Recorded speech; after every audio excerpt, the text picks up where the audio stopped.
So, we ready to get started? We are. Okay, so everybody, there's a little thing that Chief says. If you want to know how we get our cars to go so fast, go to Discovery.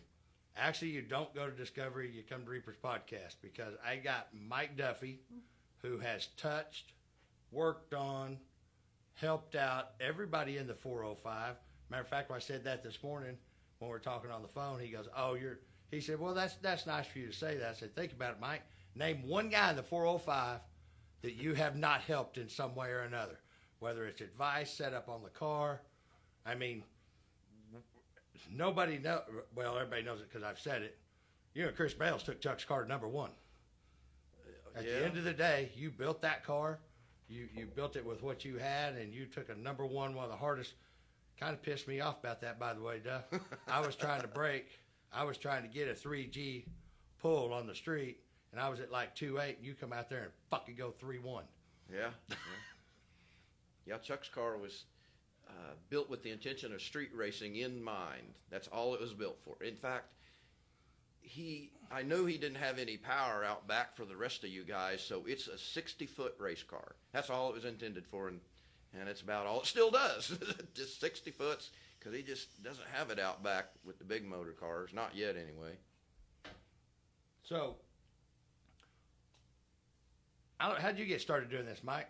Because I have known you for 20-plus years. Yeah, let's see.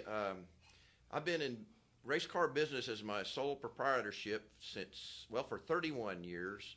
And prior to that, I had my Mach 1 that I raced and worked on a lot of friends' cars. And, I don't borrow equipment. If I need something, I save up and go buy it. Bought my own welder, bought my own lathe mill.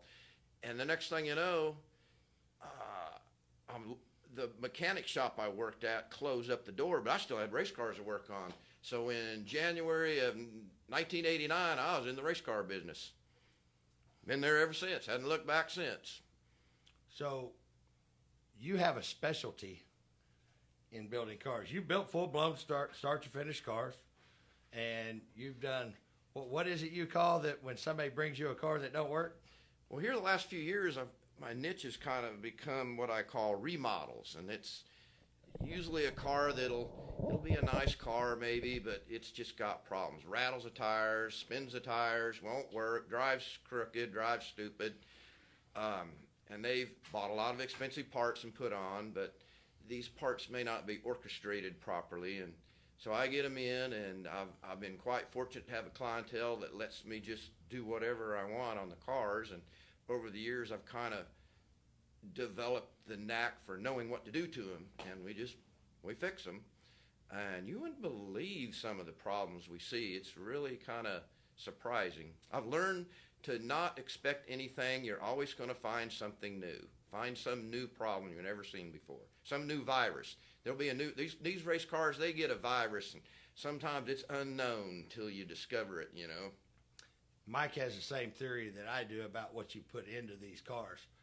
And Mike's sounding real calm and cool, but Mike is a racer. And he is a take no prisoners, cut your throat at that starting line to win. What is it you're saying, what you got to do to win? We take no prisoners? I've had a couple times. Well, one of the things you told me the other day, if you're not coming there to win, why are you even coming? Yeah, I call it the winning attitude. I don't care if you run over the crankshaft in the first round. Long as you got the attitude, we can fix this and win, then that's the kind of guy I want to be with. That right there. We may not win squat, but if you got the winning attitude, man, I'm all about it, because you got to start with the winning attitude. No matter what kind of equipment you have to have I can win this attitude all the time. That's the best help anybody can have right there, is have the winning attitude. There is a lot more to being confident in your car than people realize. Because if you think that car, I got in a habit one time that the car at 100 feet would shake the tires, and I caught myself lifting the throttle at 100 feet, even when I got it fixed. Yes. I got into that habit that even though I had it fixed, I got that habit. I thought it was going to do it, so I was already starting to back off the throttle. It's like flinching a gun. You don't even realize it, but you do it because it becomes such a habit. So the other day when I was in the shop, I seen something that was totally out of what I would have ever thought I'd see in Mike Duffy's shop. You're building one that's kind of a pro touring deal too. Yeah, I sometimes I don't get real excited about street cars, but yeah, I got talked into one, and it makes it interesting because it is a Proline twin turbocharged Chevrolet engine, so that's that'll be really good. It'll be way more horsepower than the guy needs, but it gets me excited. You know what I mean? It makes it more interesting for sure. Now, 20 years ago, when I came to your other shop, there was dragsters on the floor. There was a lot of Mustangs. Yeah, we worked on a lot of Mustangs. And that was one of the things somebody had told me once. Oh, if you ever get a Mustang, Mike Duffy's the guy to talk to about a Mustang. But you've had a few of them. Haven't you raced a few of them? Yeah.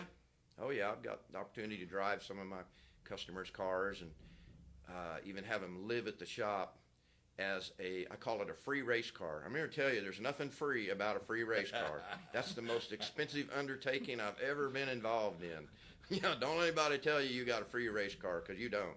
Well, it's kind of like that saying I got, free is not always free. No, free is generally very expensive, and there's a lot of tuition involved in that also. Now, one time we're at the racetrack, and Mike and I were talking about Pro Chargers.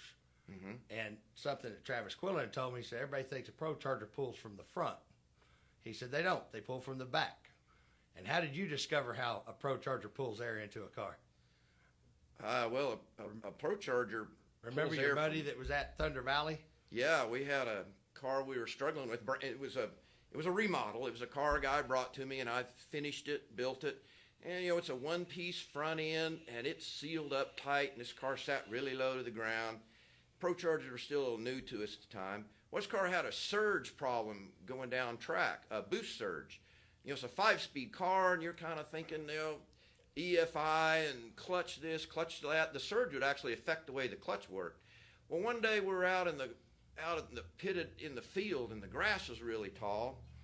I'm all about put the hood on, let's start this thing up before we tow to the line. I don't know how many times we've left 4 plug wires off. So we fire this thing up. And me and his crew chief both notice every time he blips the throttle, the grass is literally folding around all around the front end. And he's just going from idle to maybe 6,000 RPM. Right then and there, we realized, okay, this is our problem. We're just not letting enough air into the blower. And that led to air scoop modification, a few other things. Then we hauled ass with that car after that. But it's amazing how that problem didn't cost anything to fix, and there's no telling how much money we threw at this, chasing our tails, blaming it on other components, and it was just simply our own ignorance, just weren't allowing enough air to get under the hood. I could get all technical. I calculated the CFM and how much CFM of air is under the hood, and basically we empty under the hood every 1/10 of a second when the engine's only at 6,000 RPM. So that gives you an idea of the air volume some of these things require. So when you radio raced for a while, didn't you? Yeah. Back before radio racing, it was lights out and all that, when it was... Right. It was just kind of coming online, and Mickey Thompson didn't have their good Pro 275 tire yet, so I had some 315s on a little car that lived at the shop and tinkered around with that. And in fact, I had a customer that he was gun shy to drive a car that I remodeled for him, really good car. In fact, this customer managed to wreck his 12-second street car, so, he's kind of new at it. And he wouldn't drive this new car. This new car, at the time, it'd run 5.0s, 5-teens. Finally, his wife pressured him into driving his car, and I told him, dude, we'll just put radials on this thing, and nobody helping you stage is even qualified. You let me stage a car. If you can stage straight, I promise we'll find the finish line with this car. So we put the radials on it, tied the front end down. He absolutely didn't want to have a wheelie, detuned the crap out of it. He went from a career best of 1221 to 798 in one sweep. And that's all he had to do was stage straight and relax. But he had confidence in his car. That's real important. I instilled in him that we'll do this, the car will be fine. If you stage straight, you'll be fine. And that's all it took. You know what I mean? Well, something that you don't do, but you do is tune. Yeah, I touch the keyboard some. Not as much as I used to. But you don't do that for the general public. But that's something, if it's a customer and you're helping them out, that's something that you look at that. Because I had not seen Duffy in 15 years. And I walked up in the back of Chuck's trailer and I said, "You probably don't remember me." "Sure, I remember you, James Goad." And I was shocked. But he was in there on the keyboard. And I thought, wow, I didn't know Mike Duffy tuned cars too. And I said something about that over at the shop one time. You said, "Well, I really don't. I'll stroke a keyboard." Well, so many aspects of chassis tuning is directly related to the engine tuning. You can't do one without the other. That's the bottom line. These cars are so powerful anymore that what you do with the engine tune, specifically the launch tune, is directly related to the chassis tune. So you really need to have skills at both to be successful. So this is a question for you. So a guy's got a street car, and he's been online. I know those are your favorite guys. They've been online. He's copied somebody's combination. And he calls you up and says, "Hey, I can't make this thing go down the racetrack. I think I have to put big tires on it. It makes about 700 horsepower." What would you tell that guy? What would Mike Duffy really tell that guy? Then we can go into the explanation. Probably right off the bat, I'll ask him a bunch of questions. But at the end of the day, just bring me your car and some money, and we'll go from there. I'm sure you've already spent a whole lot of money on parts because that's what everybody does. It's kind of the street world. They buy a lot of expensive parts and brag and talk about their expensive parts. But if these parts aren't orchestrated properly, it's never going to work out. And ironically, most of these problems people entail, specifically blowing the tires off, little tire street racing, there's usually not a parts problem. It's the way things are put together kind of problem, just setup problems. Sometimes, just like our training lesson on the blower and air volume, it won't even cost anything to fix, but it's going to cost you to pay me to tell you how to do that. But, I don't want to work for free, but I can tell you I'll get you results. At the end of the day, you will have results, or I won't rest till there are results with this project. Mike is probably one of the he has absolutely no quit in him. If a car is a problem, he will find the problem.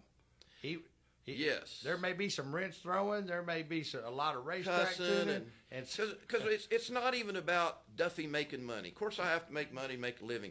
But I am generally intrigued with solving these problems. If it's a new problem, something that's fighting us and we haven't found, I call them snipers. Some of these problems are snipers. That sniper's out there trying to shoot at us and trying to kill us, but he's hidden. Well, some of these cars, you got to track down that sniper, and when you do, man, that's a real good feeling of gratification. And sometimes it may take a few trips to the track, but we usually track